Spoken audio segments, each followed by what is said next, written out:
Good morning, students. I am Dr. Dakshita Mandora, MDS in Oral Pathology and Microbiology. So, let's see how you should study for your exam. The oral pathology is a very volatile subject, and as we all know, जैसे जैसे आप पढ़ते जाते हो पीछे का भूलते जाते हो. We all know Schaeffer's is a very tough book to conquer, but there are few important points that you should remember, whether it is for your NEET examination or for your university examination.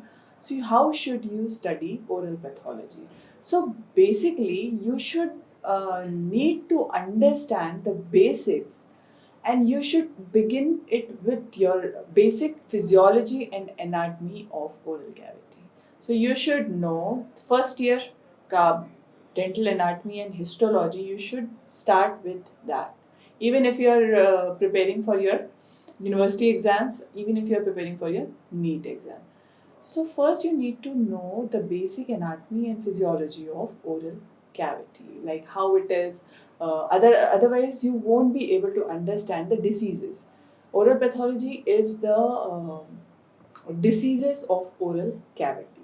सो अगर आपको normal physiology नहीं पता, normal anatomy नहीं पता, तो आपको ये कैसे पता होगा कि ये डिसीज कहाँ की है? So you should first begin with the normal physiology and anatomy. Utilize the books, also utilize the visual aids. Go for the visual aids, videos देखो, concept समझो, like incorporate visual aids like diagrams, photographs and slides to better understand the lesions and disease presentation, कि वो clinically कैसा दिखता है. For example आप lichen प्लानस खोल के बैठे हो, आपने वो उसका एक वीडियो निकाला कि यार पहले मैं ये देखूं कि ये क्लिनिकली कैसा दिखता है.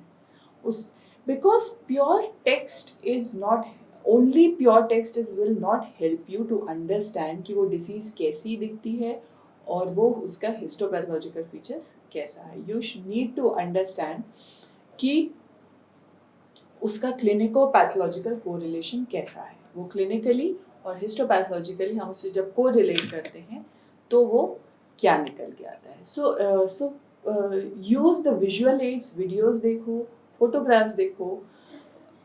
All the lessons you are trying to read, उसके विजुअल एड्स, बिकॉज जो टेक्स्ट है वो हम फिर भी भूल सकते हैं, पर जो आप डायग्राम्स बनाते हैं ओरल पैथोलॉजी में थर्ड ईयर में, वो आप नहीं भूलोगे, वो आपको याद रहेगा. तो बेस्ड ऑन द डायग्राम्स और विजुअल एड्स आप उसके बारे में लिख सकते हो.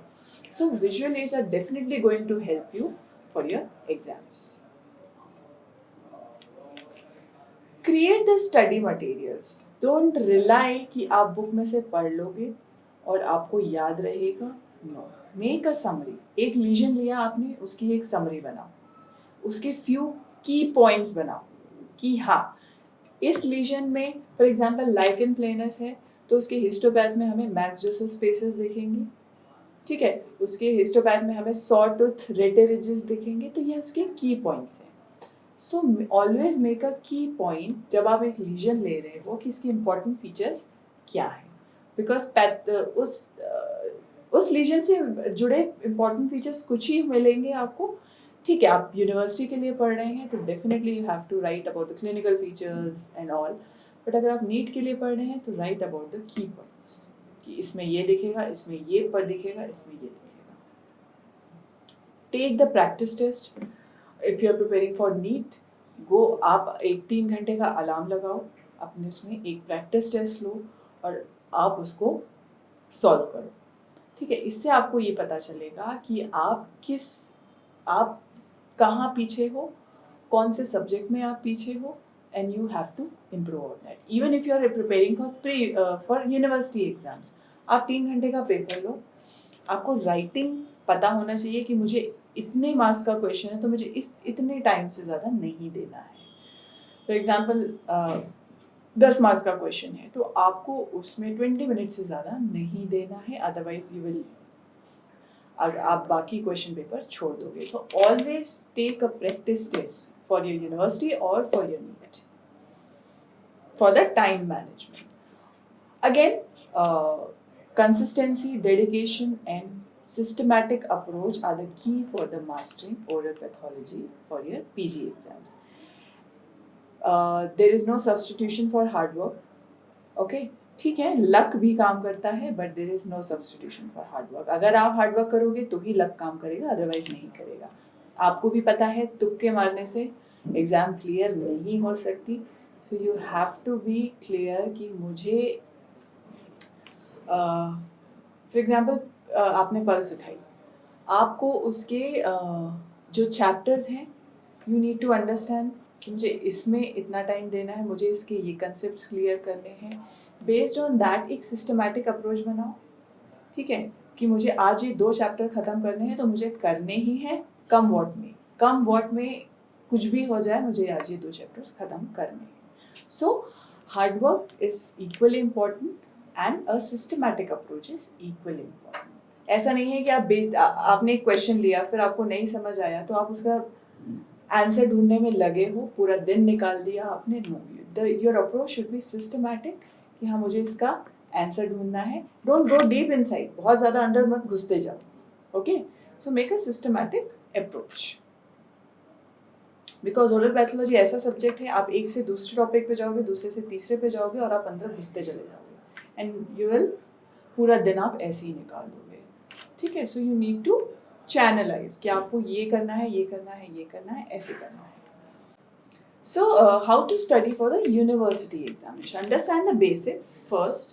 Start by grasping the fundamental concepts and terminology. जो terminologies important हैं oral pathology में, like atrophy, hypertrophy, इन सब का मतलब क्या होता है? Plaques, papules, macules, इन सब का क्या मतलब होता है? तो first know the क्योंकि ये हर उसमें आएंगे, हर chapter में आएंगे, so you should first know the concepts or the terminologies. अगर वो नहीं समझ में आएगा तो lesion समझ में नहीं आएगा. Then create a study plan or outline to organize the material you need to cover. जो भी आपको cover करना है, जितने chapters cover करने हैं, उसका एक systematic plan बनाओ, लिख के टाइम टेबल बनाओ कि मुझे इतनी देर में ये खत्म करना है. ठीक है, थोड़ा ऊपर नीचे होता है definitely, but there should be a time limit. We should give this chapter this much time and then move on to other chapters.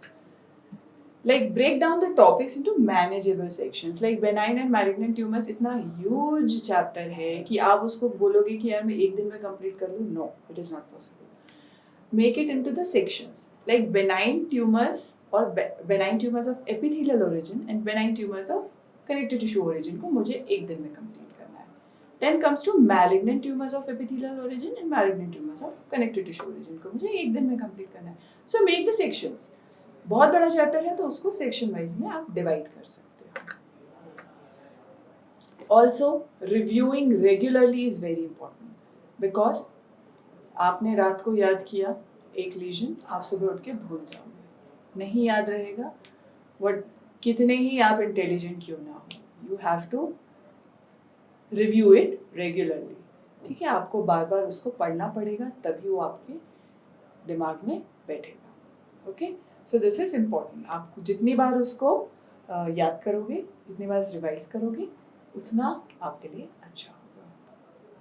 If you have any doubts, you should clarify it with your teachers, with जिससे भी आप professors, जिससे भी classmates, जिससे भी clear करना चाहते हो करो. ग्रुप स्टडी पसंद है, ग्रुप में पढ़ो. इट इज़ मोर बेनिफिशियल, क्योंकि आप एक को पढ़ाते हो, दूसरे को पढ़ाते हो, तो आपको वो बार बार याद होता जाता है. फिर एक को पढ़ाया आपने, दूसरे को पढ़ाया, तो उतनी बार आपको याद होगा. So you can do group studies also. और पास्ट 10 years के question paper is a must. You need to solve those question papers. बहुत ज़रूरी हैं क्योंकि ज़्यादातर क्वेश्चंस रिपीट होते हैं एंड जो इम्पॉर्टेंट चैप्टर्स होते हैं, इम्पॉर्टेंट क्वेश्चंस होते हैं, वही रिपीट होते हैं. ठीक है, एक दो आ सकते हैं, definitely out of the blue आ सकते हैं, बट ठीक है, मेजॉरिटी तो you have covered. So past question papers you should always solve. Like this is a question paper. आप एक 3 घंटे का टाइम बनाओ, आप उसको बैठ के सॉल्व करो. फिर आप देखो कि आप कहाँ लैग कर रहे हो, आपका टाइम मैनेजमेंट कहाँ गड़बड़ हो रहा है, आपने किस क्वेश्चन में कितने टाइम दिया है. So you need to improve on this. So what mistakes do we usually do in oral pathology exams? It is inadequate understanding of the key concepts. Like हम basics नहीं पढ़ते, हम सीधे बड़ी चीज़ों पे चले जाते हैं. तो we should know कि भैया what is epithelium, what is connective tissue, what is carcinoma, what is sarcoma. हमें ये concept clear नहीं होंगे तो हम हमेशा उसमें confuse करेंगे. So first understand the concepts of oral pathology and then jump into those chapters. Again, over reliance on memorization, like आप सोचते हो कि यार मैंने एक बार पढ़ लिया मुझे याद हो जाएगा, ऐसा नहीं होता. We are humans, ऐसा नहीं हो सकता कि हम एक बार में वो चीज़ याद रखें, हम भूलेंगे. So keep on reviewing. Also, the poor time management is the biggest mistake we do.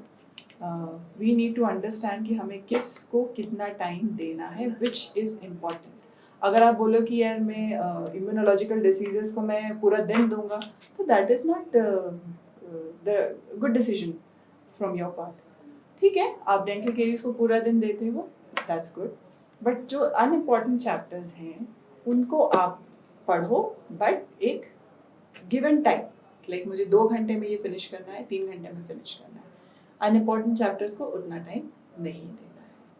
So these are some mistakes that we usually do, and by overcoming these mistakes we can definitely do wonders. You can definitely do wonders. So best of luck. Thank you.